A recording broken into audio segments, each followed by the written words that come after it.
does look like the players are looking at their hands now. In my head, this is the type of deck that would be fast enough to beat creativity. But the thing is that creativity is so good at like stalling the board and beating creature decks too that it's kind of hard. Yeah, even like one hard evidence can buy a lot of time against Hammer. And, and you still end up with the clue. Looks like both players take a mulligan. Who do you think is favored in the mulligan war? It feels like Hammer is. They can still end up with an explosive draw. They don't need that many cards to go off. Creativity kind of needs enough cards to stabilize, get a token, and do the thing. Yeah, on the YouTube channel here, if you're watching, we have an old How to Play Hammertime video with former RCQ writer and host of my podcast, Abe Stein, where he and I go over Hammer. And it's probably our most viewed video in the last year. And the reason is because I think that like a lot of people who are used to like affinity or hardened scales might expect one thing of the Hammer deck, and it's pretty different. It has this ability to grind out games. Yeah, I actually think that the Hammer deck changed a lot after the Luris ban as well. Obviously, adding Cauldron Complete is the big difference there. That card just being present by itself can actually shift some matchups. Oh yeah, just matchups where they don't have a good answer to it. Cauldron Complete actually might be at a kind of a low for the format right now, considering we're seeing a lot of Leyline bindings in different decks. But overall solid. All right, so it looks like Adam does have that hard evidence. I didn't see who was on the looks like a Verdant Catacombs as well. It looks like Shane is on the play. All right. Ooh, pretty Ornithopter. All right, so Plains Ornithopter. Does he have the Cigar Aid? Nope, just pass.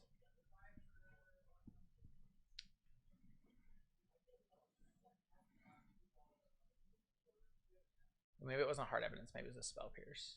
Adam does have a Spell Pierce. He has a Fable.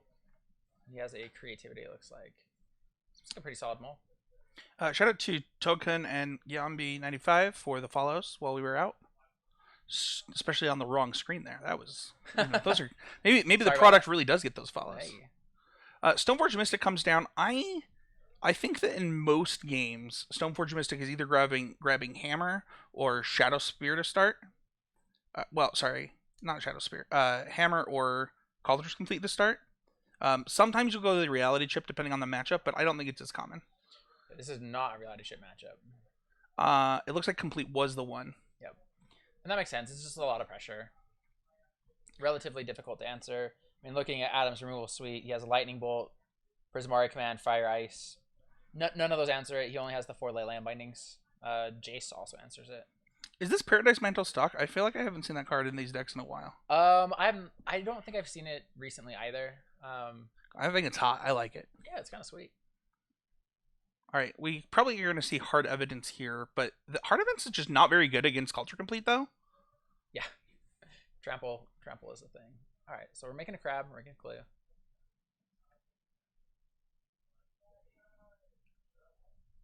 Adam went with the feather. I don't know if that's the correct clue choice in this meta, but all right, Saga up to 2. He went with the feather clue. The feather clue, yeah. Sure. I used unknown, like Pokemon cards, as clues with my tireless trackers. All right, we have Springleaf Drum. Oh, pass. Yeah, I don't know if I like that because I think I'd rather have the Cauldron going in rather than having the token. I just don't think the token's going to get big enough to attack through an Archon. Yeah, if he does have another land, then he can go construct, then next turn construct Cauldron. That's kind of cool. Which puts a lot of power on the board, but yeah, I'm not sure if it's worth taking the turn off. Adam already at 18. Cauldron has a lot of pressure. One thing that I do like though is about doing coverage in moments like this though is like I've played 15 matches with Hammertime. This person's probably played a lot more, and kind of seeing how they navigate these type of matchups is always really interesting. Yeah, I think especially with Hammertime, I feel like that's a deck that people kind of have a different idea about how it plays out, right? like when I watch good Hammer players, when I watch like Paul play Hammer, right? Like the way that he sequences his cards and the way that he holds things, like he'll hold a Cigar Aid for a long time until it's like the turn that he's going to do something with it, right? And like those kind of play lines aren't obviously, they're not as apparent to people that have just picked up the deck, right? They're like, I'm going to jam this. And it gives your opponent more time to interact. All right, so we see a Fable from Adam here. 17, making more tokens. So this could enable a creativity for 2 next turn. I don't think that this Hammer player has a way. I don't think Shane's got something that they can do about a creativity for 2. So definitely gonna need to make the token here and just really start pressuring life totals. Yeah, the Ornithopter might actually put in a lot of work here by being a mana dork. No, well, and by being fodder for Archon. Oh, that too. I mean, if Shane makes two constructs here and a Cauldron complete, able to keep them all in play and sacrifice the Stoneforge. Oh, he put in Cauldron.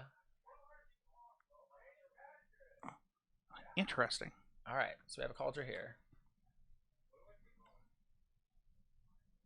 He did need the land to go construct, untap, Cauldron, construct. So we might end up with the same amount either way, but missing some pressure from Cauldron last turn.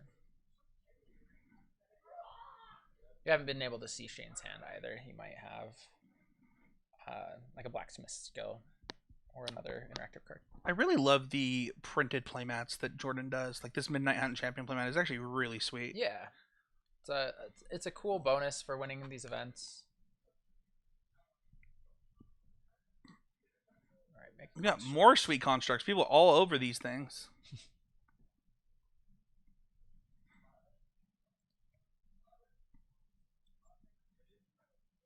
Shadowspear is good at racing Archons.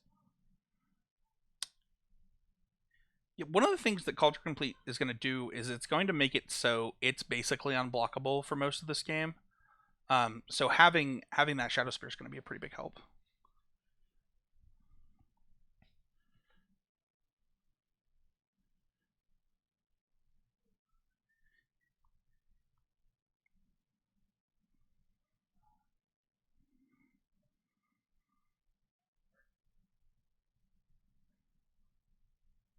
Culture Complete going in. Well, as I said, probably not getting blocked. No, definitely not getting blocked. Not until absolutely necessary.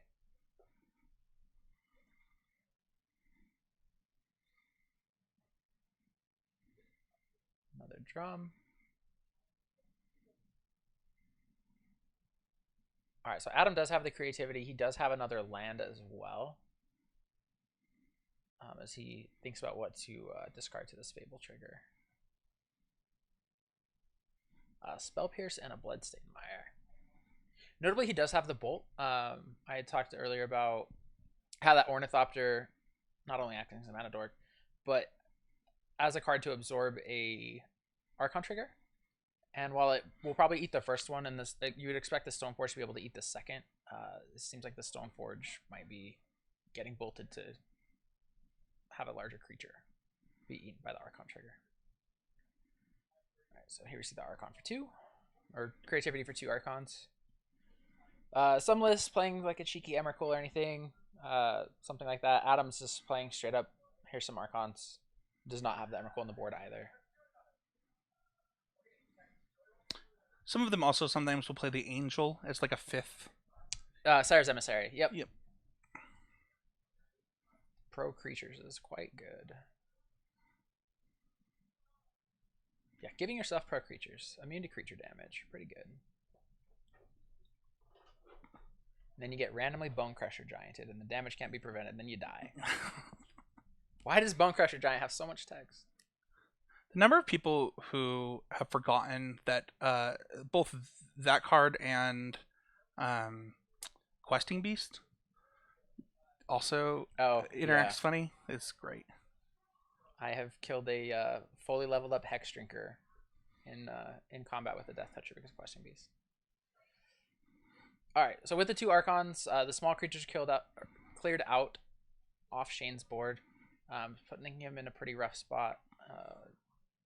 He has 5 total artifacts, missing that second construct. not allowing his constructs to swing through is huge. All right. Oh, there's an Ornithopter. Now we have 6. We can make that construct a 7/7. Yeah, we can make it so that both of those can attack. Yeah, but the 6 life gain from the Archons, looking like the difference maker here.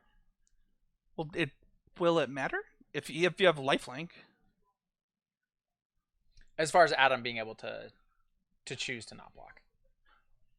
Oh, I see what you're saying. Yeah, he can just take the 12. It doesn't matter. Oh, that's true. I guess I didn't realize that crab was still in play either. That's kind of rough. Yep. He hit the clue token and the dwarf.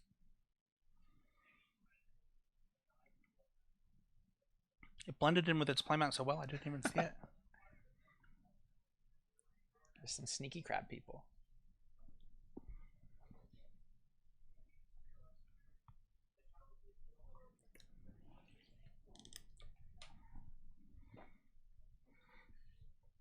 All right, Shane. Kind of a pretty big tank here from Shane. Expect this to go on the construct.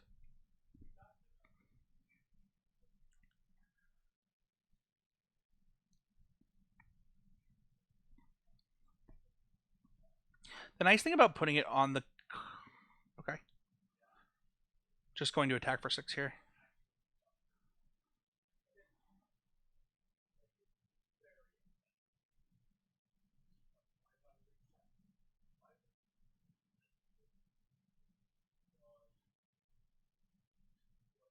Interesting no block.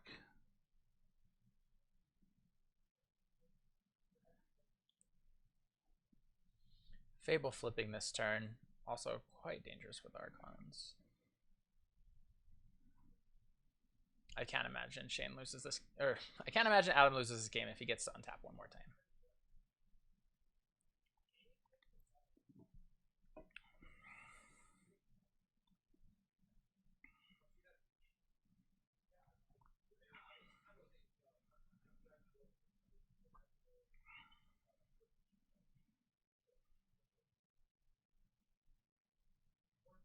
Triggers on both the Ornithopter. Yep. That'll wrap it up. Why does that card do that? Archon? Yeah. It's so silly. Oh, that's a good reason to put the Shadow Spear on the Cauldron. Is because he knows he's going to lose his other 2 creatures. Sure. So it frees up his mana next turn to potentially draw something. I think that you have to draw Pure Still, right? Otherwise you just die. Yeah. I think you actually had to draw Pure Still into Pure Still even.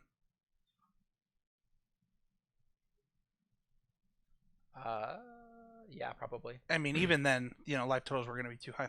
So that's going to be game 1 will go to Adam. All right, looking at sideboards. Looks like Adam has some Besejus, Dispute, Fluster Storm, Gust, Leyline, Veils. So probably just some Besejus coming in. None of the other cards do a whole lot against Hammer.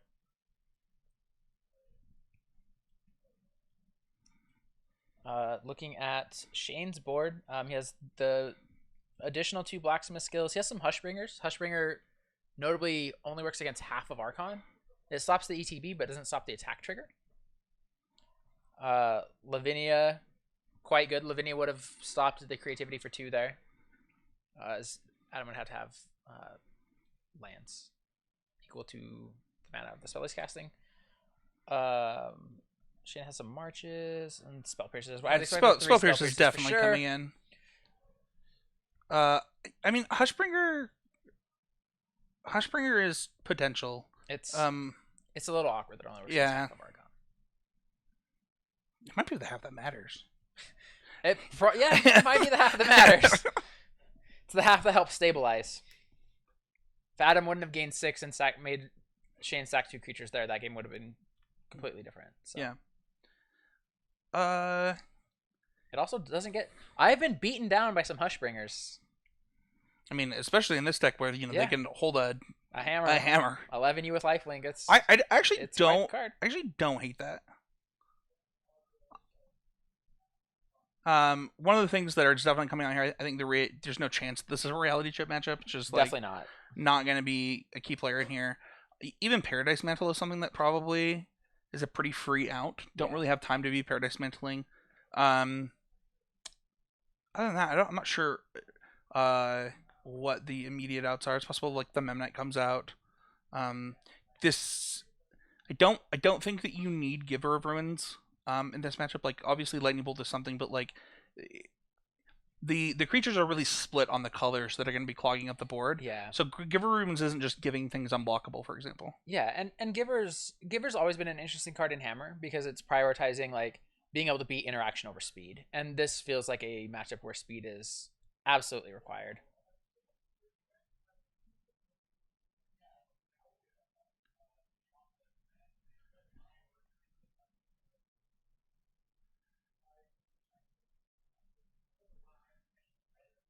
The new update to OBS, for those wondering, is really annoying and does not snap things as well. It's driving me nuts. So I apologize for the kind of skiwampus setup there. Players are getting ready to present.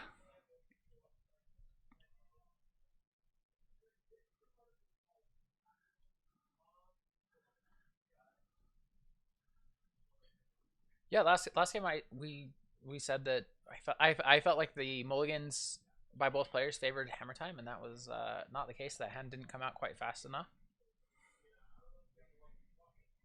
Yeah, and for what it's worth, he did not have the land to make the second construct. The second construct. I do wonder if missing that damage was valuable on those 2 turns later. Yeah.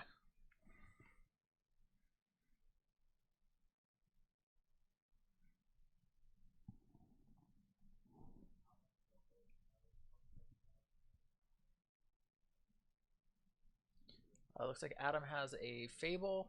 Looks like Hammertime mulliganing. Shane down to 6 again on the play. That's two cards down in a matchup that you're trying to beat your opponent's attrition's not where you want to be. Crystal asks 6 rounds of Swiss. That is correct. We have 6 rounds, followed by a top 8. These 2 players right now playing for a spot in that top 8. Both are X and 1, if I'm not mistaken. Yep, 3 and 1.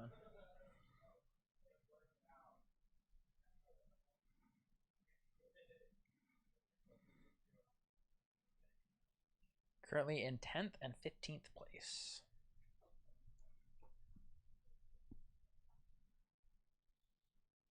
All right, here we go. Hope for a better one for Shane.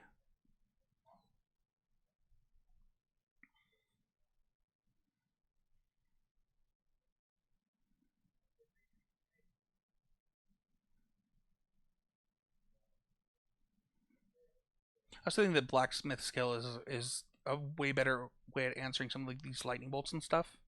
So I would much rather have that than the Giver of Ruins in the matchup. Yeah, definitely. Making your opponent invest the cards in the mana rather than just having them blanked by the threat of activation and doing something else with their turn it can be quite huge. I see a shock here. Probably see that Hallowed Fountain come in. Don't think there's any surprise dual lands in this one.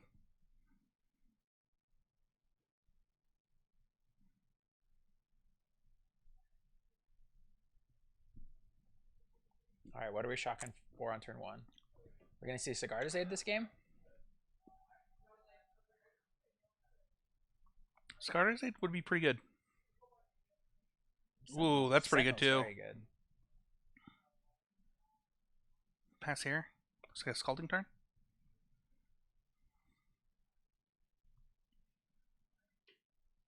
Getting a lot better at these 20 different arts of everything. Yeah. All right, so Shane leads on the early saga again. And passes. Interesting.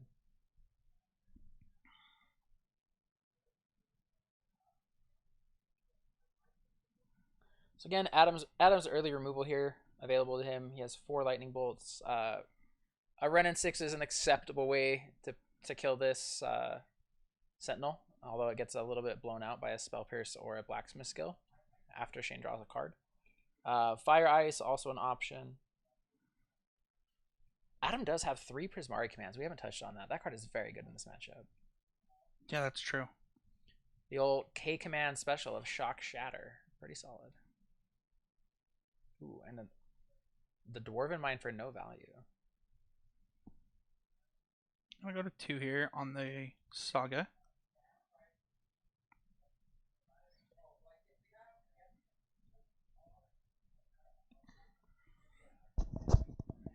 Alright, we're at 17 all.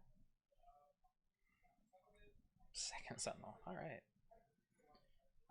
Adam did not change his life total, I don't believe.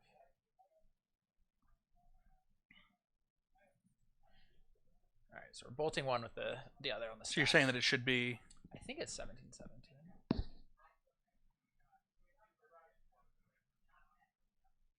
It does look like the pen and paper is happening on that side more than the... There we go. They're fixing it. Okay, perfect.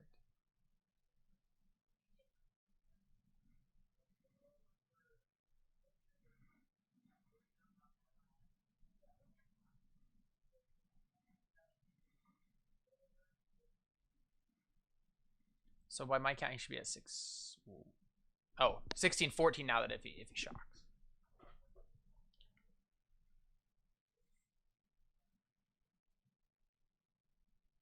Adam does have the Ren, so it looks like he's going to be paying for the Sentinel and pinging would be my guess.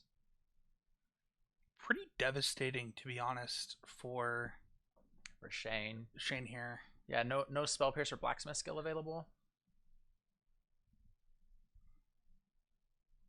It's not applied a lot of pressure in these early turns. Pay the 1.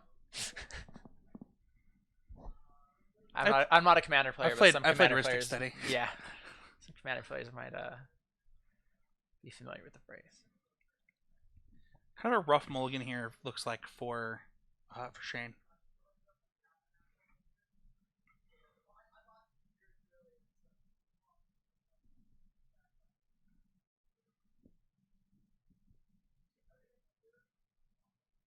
Adam does have Prismari command in hand as well. I saw as he was shuffling through. The 3 mana 2 for 1 is not what you want to see when you are down resources like this.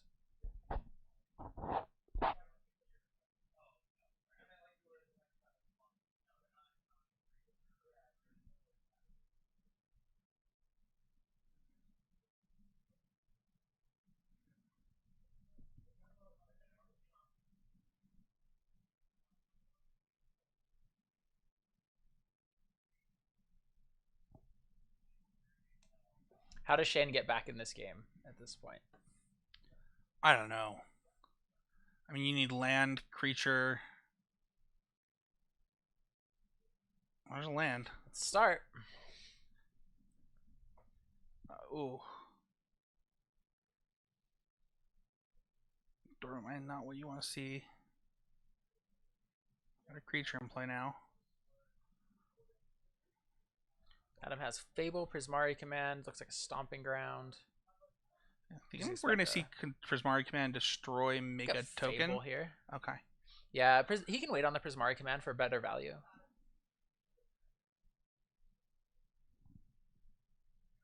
Is that a Spell Pierce? Yes. It's a good looking Spell Pierce. It's the Double Masters to full art.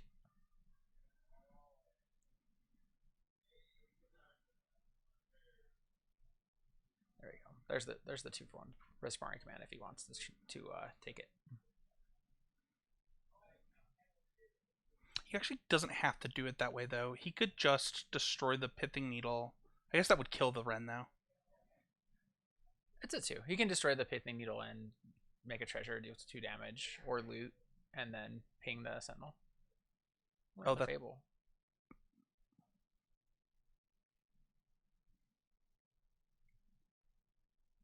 Well, that's something to do.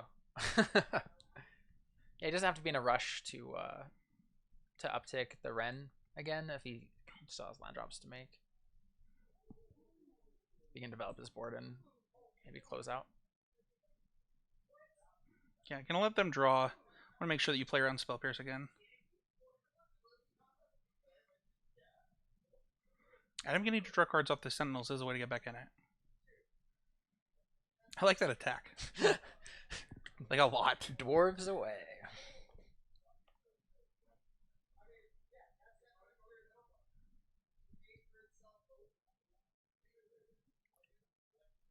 blacksmith. Yeah, I wonder if Shane's hand is clogged with reactive cards.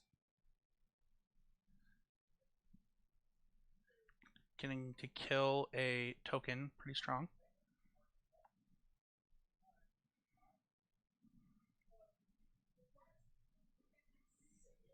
It does look like there's another blacksmith skill in hand. Ornithopter. Aid. Ooh, that is terrifying.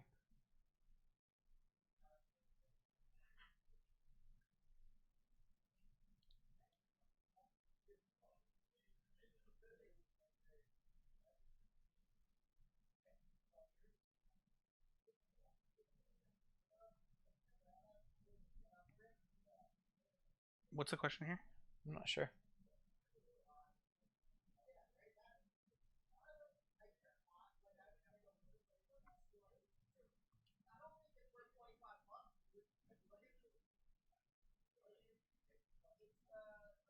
He's trying to make a different play. He's allowed to do that now. Yeah, he's allowed to do that as long as he hasn't gained additional information from the opponent, which is actually a really interesting policy because depending on how Adam reacted to the aid, that could be additional information, which is interesting. Oh, this is a play. Boseiju the Needle. Use the blacksmith. That's going to be okay, though, because it means that... Shields down on Prismari. Yeah. So you can... Now we're going to be able to really make the play that I talked about, right? Shatter Needle, kill Ornithopter, and then ping the Sentinel. Yep. That is a huge board swing. But you have to protect the Needle from the Boseiju there. If you're Shane, you don't really have another option. I agree. I think that the thing that happened here is just that Shane got choked on mana. Yeah, it was a rough mole. Having Saga as your second land and then missing several land drops it's tough. Tech here.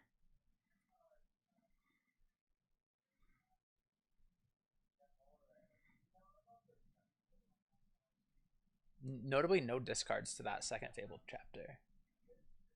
Not what you want to see. If your opponent is so content with their hand that they don't even want to rummage. Oh, we're just going for the creativity. He's only going for one, so he can play around a Spell Pierce off the drum. Heads up play by Adam. Would you like to pay the one? No, thank you.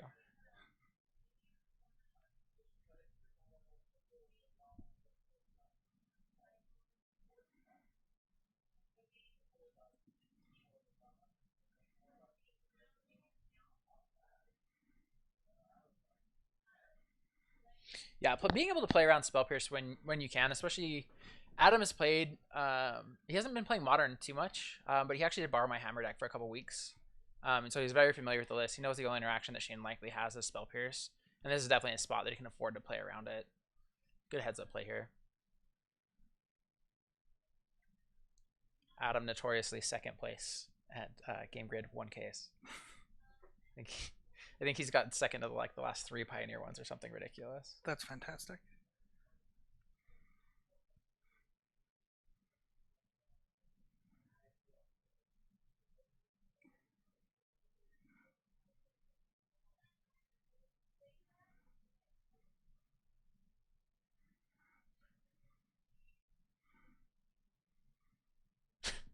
Well, that was easy.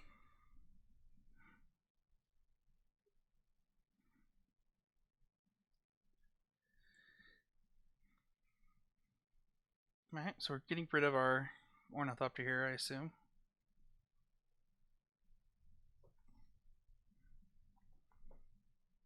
It's not like the flying is going to matter on for the turn. And there's the Pierce. Heads up play pays off for Adam.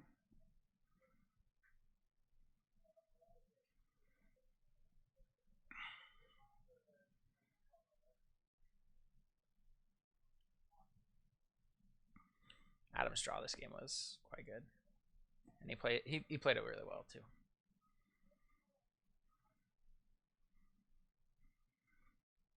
Yeah, I don't think that Shane has anything that can stop this from ending it here.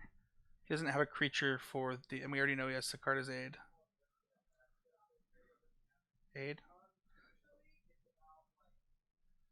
All right, and that Archon swing in will be 9.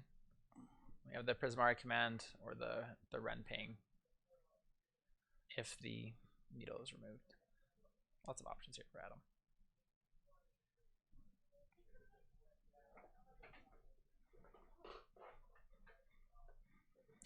Instant speed hammer. Does Sigarda's Aid let you attach it to your opponent's creatures? No. That'd be sweet. There we go. And that will do it. We'll see Adam here in the top 8. Well, Adam, congratulations on your top 8. Thank you. Well, not there yet, so... I don't know. There's a lot of draws. It's so hard. So we were actually talking about it before. There's a lot of draws. You were in 10th place coming into this. Okay. So it will really depend on tiebreakers. Yeah. Because the last round will be, paired according to seeding. Mm-hmm. So, talk to me about your deck. You have a 5-color version of this deck now with Leyline Binding. Talk to me about why this version over maybe the Grixis version. Yeah. So last night I went to a store championship with a couple friends. I personally do not have a Modern collection. It's been kind of fun trying to jump into the format, just borrowing friends' decks and everything. Still trying to build into Modern and really just see what decks I like. One of my friends, Tyler, said that he just listed off a bunch of decks I could play. Creativity is one of those. It's one of the decks I've been looking at just because of the success recently of like the Grixis version and everything. Yeah. And so I wanted to play that. We only had the 4-color version last night, playing basically just explores over the Leyline Bindings. Yeah. I went 3-1 at the store championship, so first time picking up the deck, felt really good. Really liked how it played. I think it matches the kind of style of deck that I like to play. And then we just talked over last night about making changes to the deck, and I saw a list of the 5-color version that had recently top 8'd an MTGO challenge. Looked great. Cut explorers for Leyline Bindings, basically. They weren't playing a Jace main, but I really liked it in the games I played last night. I think it provides an alternate win condition if Archons all end up in the graveyard or something. So I really like the list. I think it's been really fun to play today, and I'm happy with the choices that I made with it. Yeah, I thought you played really tight in that match. Is that a matchup you're kind of hoping to hit in this format? I think once again I literally picked up the deck last night, Sure. So I actually really don't know the matchups with the deck. Hammer, I'm 2-0 against it today, and it's felt like a pretty good matchup, as long as you don't die on turn 2 to Hammer. Sure. I think just being able to stick an Archon against them, they have no way to deal with it. So if you get one out there, you're probably winning the game. How did you sideboard in this matchup? I only bring in 2 Bosejus in this matchup, and then take out I believe the Jace, and then an Archon. I don't think you need all 4 in this matchup.